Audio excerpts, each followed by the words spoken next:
Okay, first thing I'm going to show you is how I do most of my, my usual not coordinated with showing things to the camera.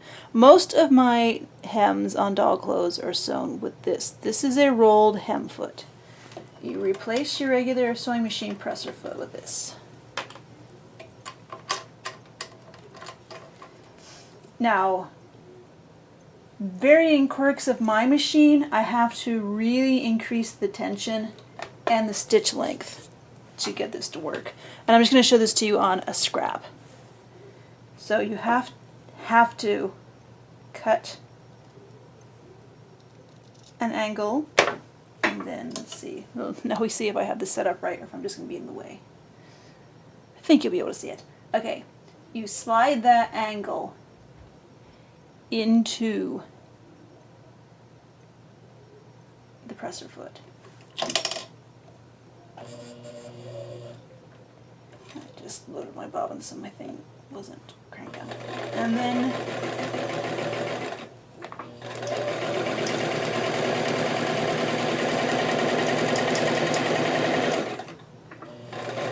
now when I get to the end, I like to use a straight pin to kind of hold the cloth in place.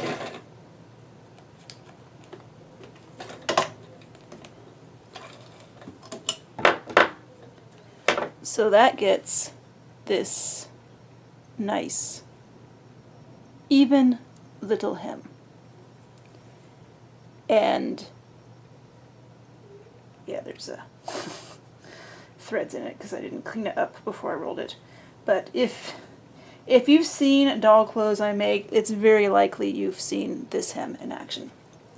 But I know most people don't even know about a rolled hem foot, so they're definitely not using it. And you can get them in all sorts of sizes. This, I really don't know what size this is because someone gave it to me. Like, I had this for years before I even knew what it was. But it's like maybe a 1/8 to 3/16 inch. You can get them up to really big, like the dress I'm wearing now that I made really fast yesterday. I used a 1/4 inch hem, rolled hem foot on, so I'm trying to do two things at once and brain is going no. Okay, so I have put my regular presser foot back on, restoring my tension and stitch length back to regular. Now, the way that might be a little more useful for everyone else to make a hem is you can get lace and you sew it face down up on your hem like this, and then you flip it over and then top stitch it, and you have this nice hem. Now the thing is, because I have scrounged around a lot of sewing supply places, I have this nice narrow lace that works great for dolls. But I know narrow lace is hard to find. Lace like this is much more common. Now, you can put this directly on your doll clothes, of course. If that's the look you want, there's no problem. The thing is, it's kind of wide for a Barbie-sized doll. So what I do is I cut it lengthwise. I pick a motif on it and then just cut the whole length. So I'm going to go at what looks like the top of this.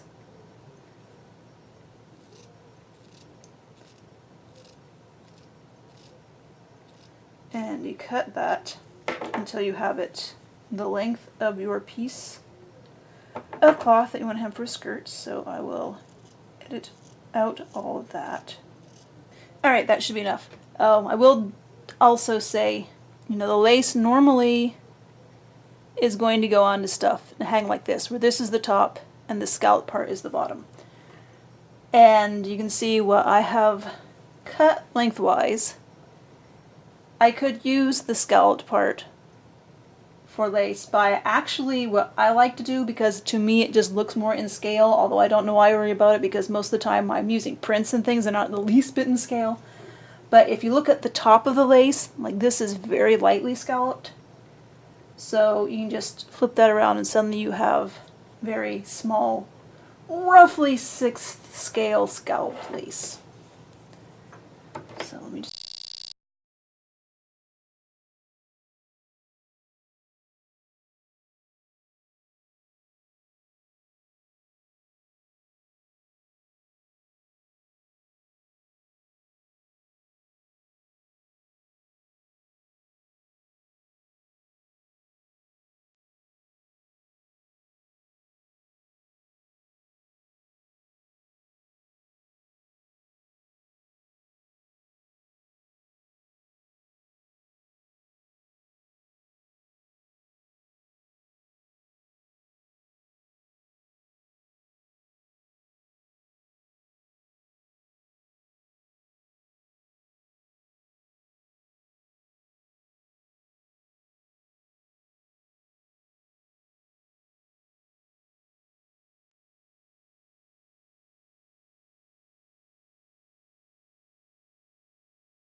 So now we have this.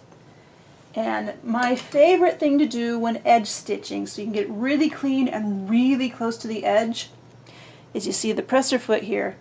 For my hems, for my seams, I line it up with the outside. For hems, I actually line it up with the inside.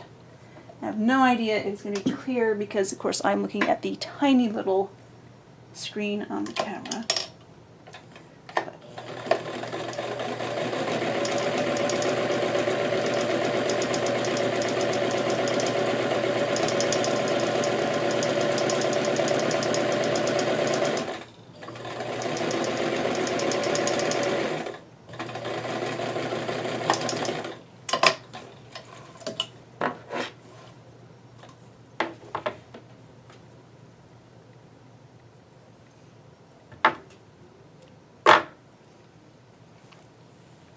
So there is the finished applied lace hem.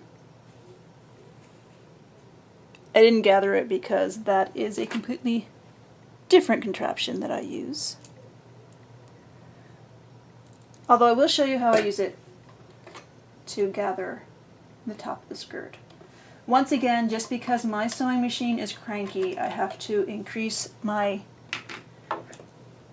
tension somewhat and also increase the stitch length because it just helps.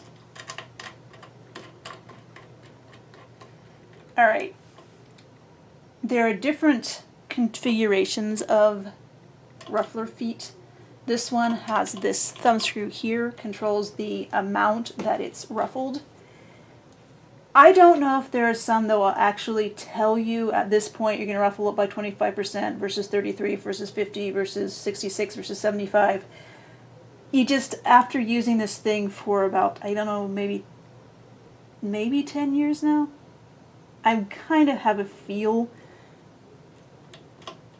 Plus, if you gather it, you can still draw the thread up like you do when you gather without that, which I don't know if that makes sense because again I'm thinking about too many things at once. So you put it, there are these things, there's the one here that sticks up a little higher than the others. What you want to be ruffled you put under that but over everything else, because you can actually put something like under this guide but under the whole rest of the foot so you can stitch the ruffle thing directly to. another piece, but I'm not doing that right now. So.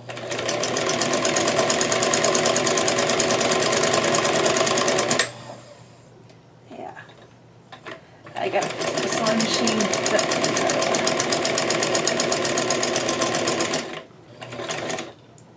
and it's not perfect. It will get stuck, it will skip, it will be cranky. Sometimes you will get fabrics that just do not want to gather. But I got that, and I think that's going to be close to the right size. Like I said, if it's a little big, then I will just take, oops, not that one. Take one of the threads and pull it, and you can gather along the width a bit more. But still, I like this because it controls the amount of gathering much more than when I'm trying to eyeball it. When it comes to gathering it with the traditional method of sewing a loose basting stitch and then just pulling the thread to make things work. Because it should be pretty well established that I am not good at eyeballing things.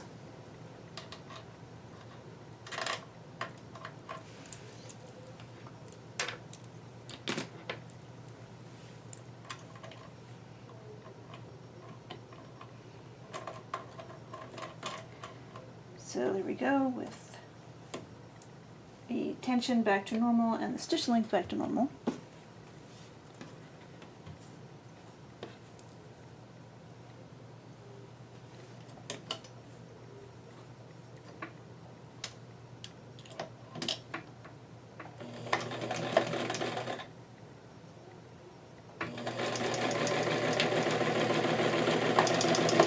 This is a pattern I'm still working on. It's not perfect by a long shot.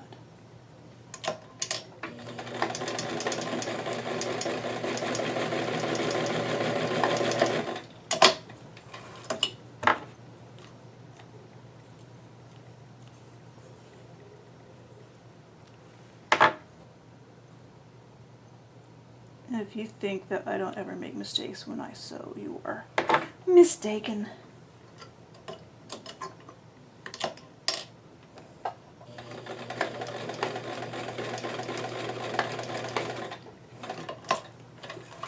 As far as I'm concerned, one of the best skills you can have in sewing is figuring out how to pick your stitches out efficiently.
I don't use a seam ripper.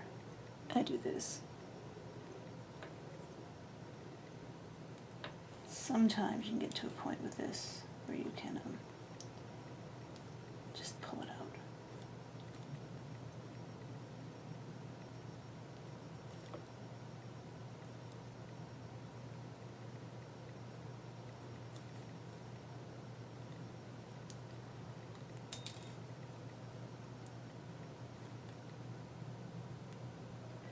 And I'm trying to hurry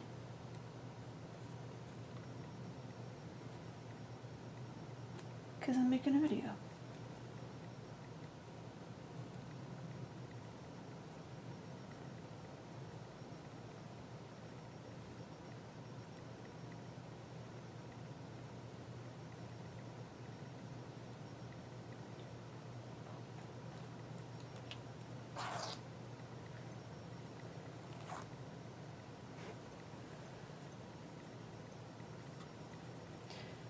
Alright, let's try this again.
Much better, although it didn't sound great. Oh no. What is wrong? Why is the back so terrible all of a sudden? Yeah, that sounded better, but it did not go there. Well, this is frustrating.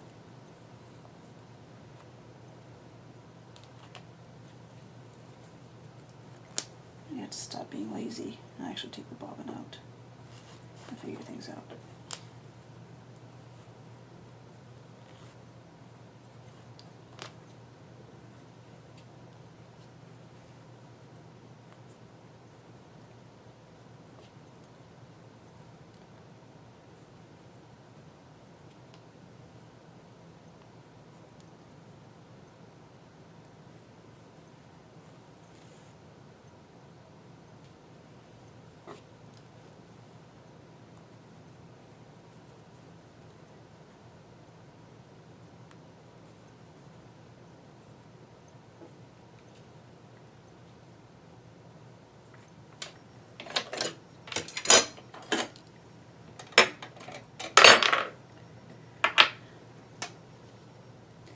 So it's going to be one of those days, huh?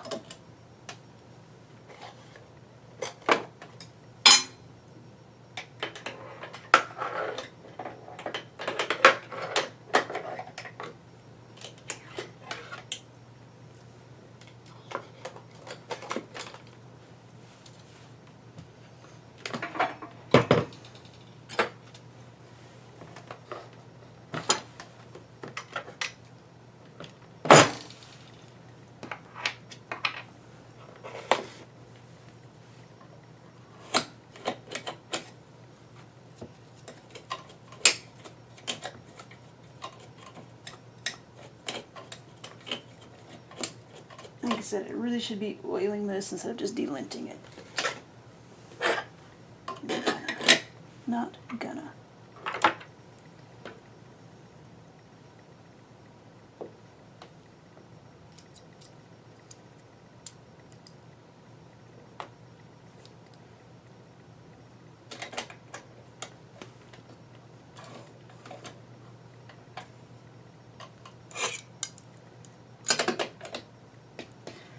All right.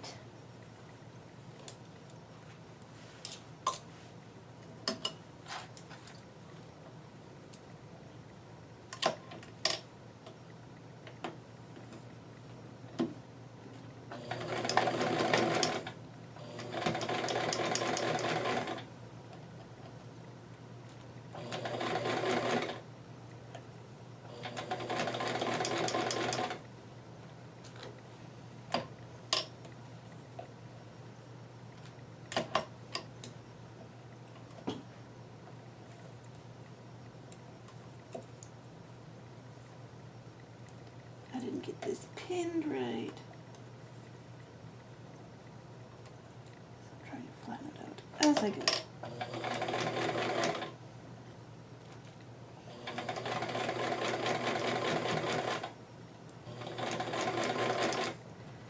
Again, that sounded better. Yes, that worked. Good enough. Not perfect by a long shot. Most of my sewing isn't.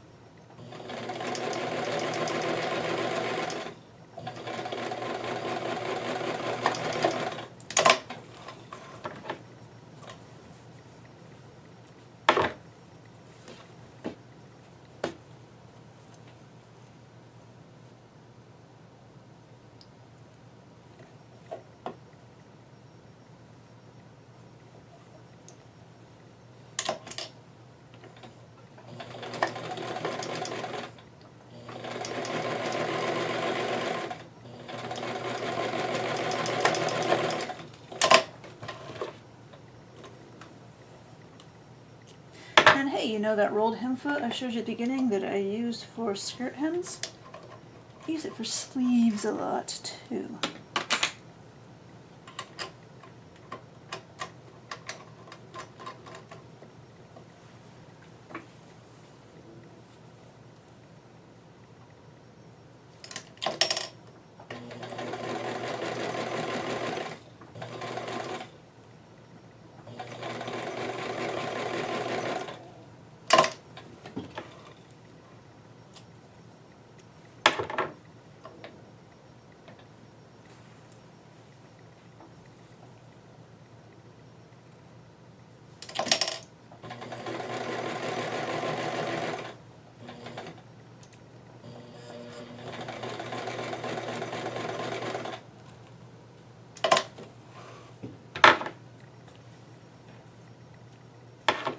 Not perfect, but that's going to get caught up in the seam allowance of the hem, so that's no problem. Can you even understand what I'm saying? Am I just muttering to myself?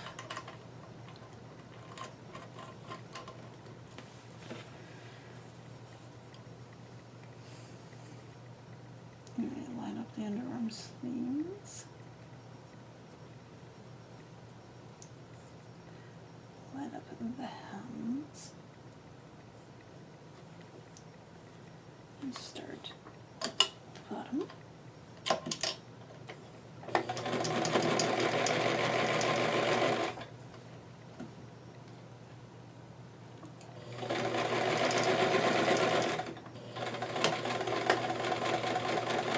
And you see I do leave the straight pin in as I'm sewing the very end. That's to keep it from getting jammed down into the sewing machine, which it wants to do anyway, because I forgot to put the tension back where it's supposed to be. So I'm going to have to sew that again, because I'm hurrying. Yeah, as if I don't do that all the time anyway. So normally if you have a problem when you start sewing, and your sewing machine wants to jam the cloth down inside, just put a straight pin there too. And you can sew carefully, but it cannot jam the straight pin down inside the machine unless you sew over it, which you're not going to.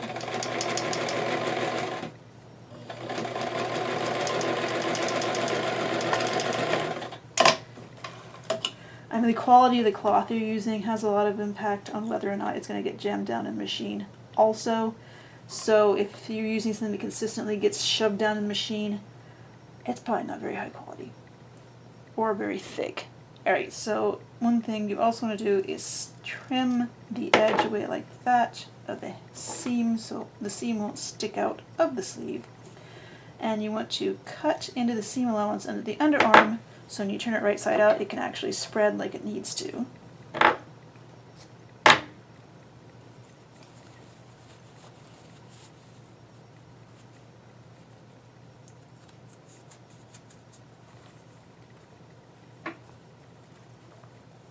Alright, and other side.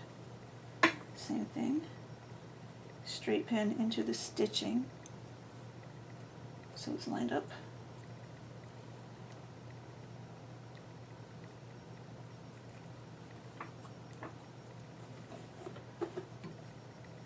And again, if I were more dubious about this cloth, I would have a straight pin there.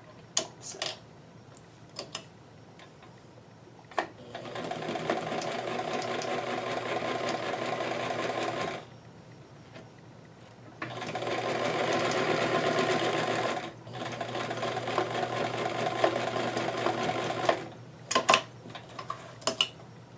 Another little thing, this is just a general sewing tip and not necessarily a doll sewing tip. At least on the machines I use, I do not have a fancy machine that automatically brings the needle into the upward or downward position as chosen when you're done. The part, see, yeah, it's not in this video, in the camera view. The part that moves up and down above the needle to draw the thread out, you need to make sure it is up when you start. If not, it's going to be very likely to pull the thread out of your needle because it's going to draw up to pull thread, but since there's less resistance down here than pulling off the spool, it's going to pull it out of the needle before it pulls off the spool. So it helps if you make sure that that little bobby thing is always up when you start, and also get into the habit of putting your finger on the thread tails so they'll be pulling from the other direction and not from here. I don't even know if that makes sense to other people.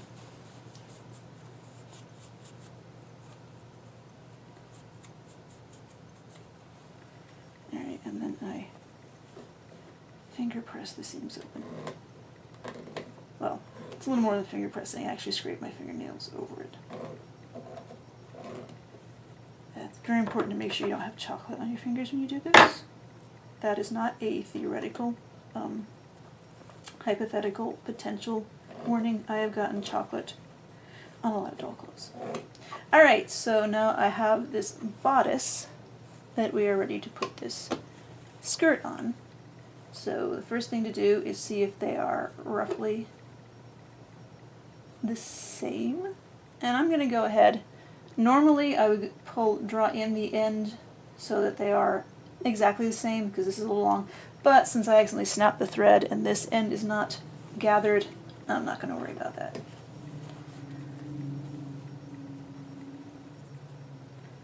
And I do like to pin this just to be careful.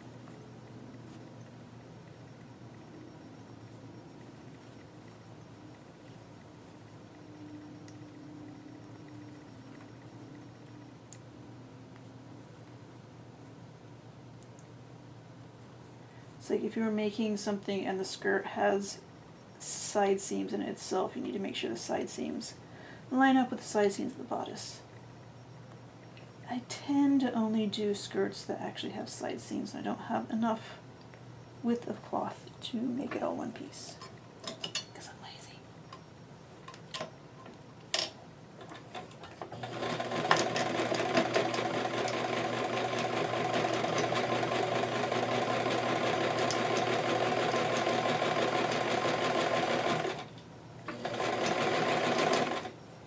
And you see, once again, I sew with all the straight pins in place because there's really not, if you're going slow, and maybe the way I'm sewing feels fast to you, but it still feels nice and slow to me, you can get a feel for where the straight pins are.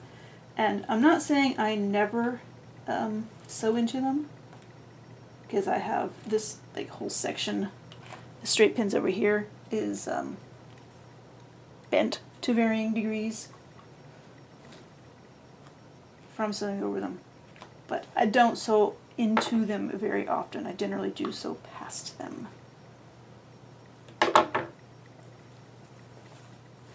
Okay, and then I check on the other side to see if there's nothing weird going on. And I don't know if you can see that is something weird going on. The ruffle got cut sideways, so I will. These are really sharp They do not have pointy tips, but they have sharp edges, so they are very good at cutting individual threads. And fingers. I haven't done that too much, but I have. So just sew over that part, double stitching on both ends to not only catch the stitch I just made, but the edges of the stitch I cut.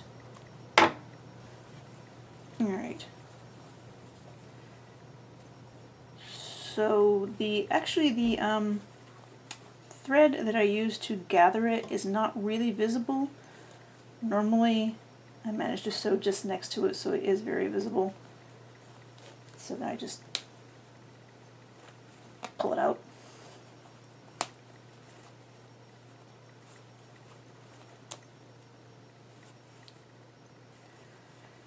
So I like to serge this raw edge.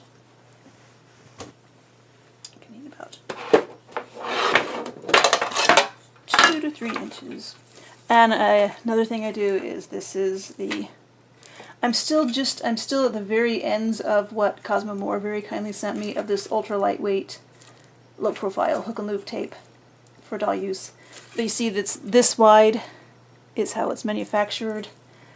I take a ruler and I draw 1/4 inch lines and I cut along each of those lines so I can get nice narrow strips. Well, when I'm good I take a ruler. Normally I eyeball it, and like as I've said many times, I'm not good at eyeballing things, so it comes up very lumpy, but it still works.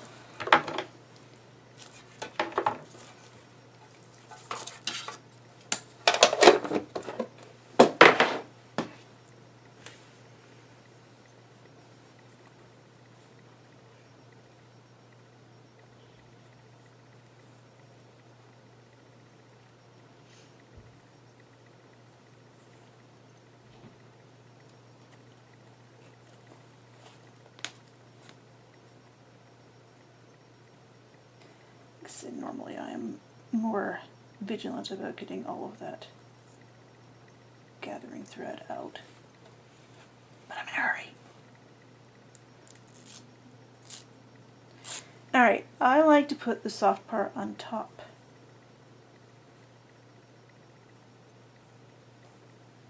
Mainly because of so many encounters in the 90s with the really heavy hook part of old-fashioned Velcro getting caught on knit things that the doll was also wearing. And my brain has just decided that if the heavier part is on the bottom facing up, it might be less likely to get caught on things. I don't know if it's true or not, but I just like to put the softer hook stuff on top.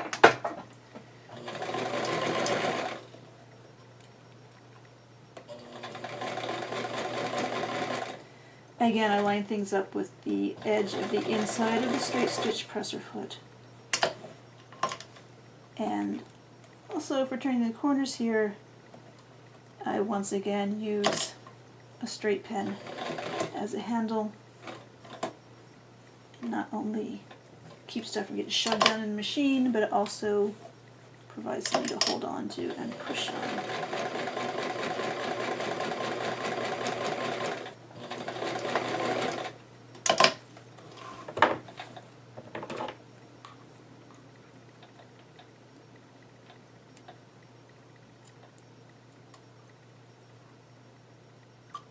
I like to cut the threads on top because once you do that you can lightly pull on the threads in the back, and you can generally pull the very small cut ends that are still sticking out to the back. I don't know if it really makes a difference, but my brain likes it. Like I said, normally I'm more vigilant about cutting a lot of these threads and things, but I'm rushing.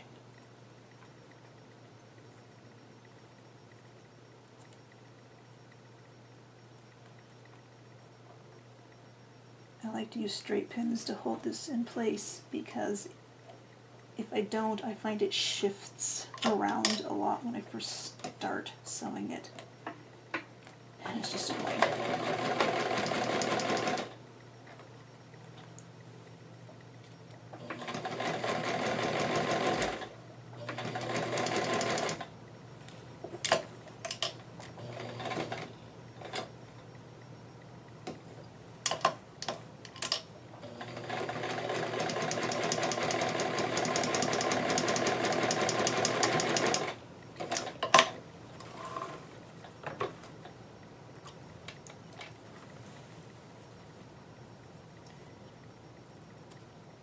that, it doesn't matter to me if I pop the threads to the back, because it's the inside of the hook and loop tape. You are not going to see it. Alright, so I didn't get that lined up perfectly, and it sticks up just a bit off the edge. So I'll cut it. And then the final seam, line up the fabric itself and the lace.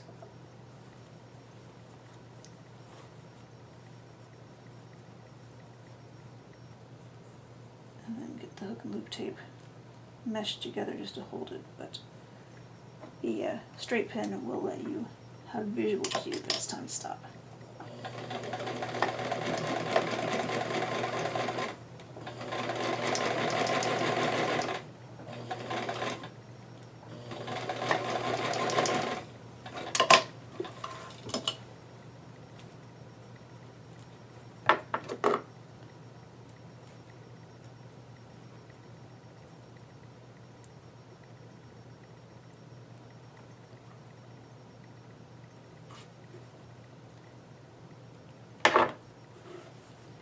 Alright, and then like with the sleeves,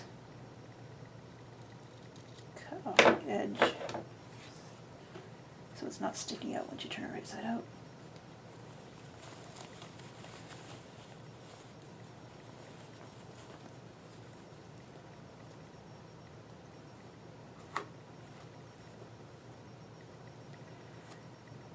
So many loose threads over here. Alright. Let's get it on.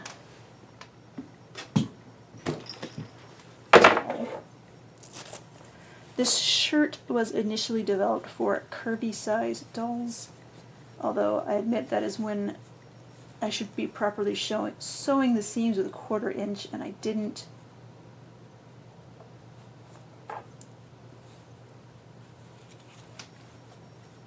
What I've discovered is it also fits on much larger dolls. But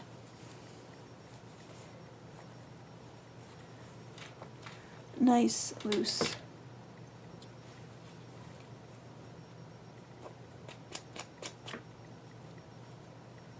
And one thing about the sleeves is there's the option to roll them up.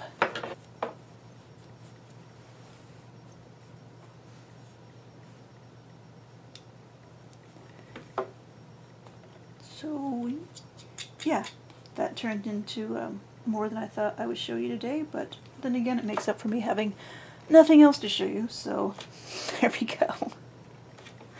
Thanks for watching.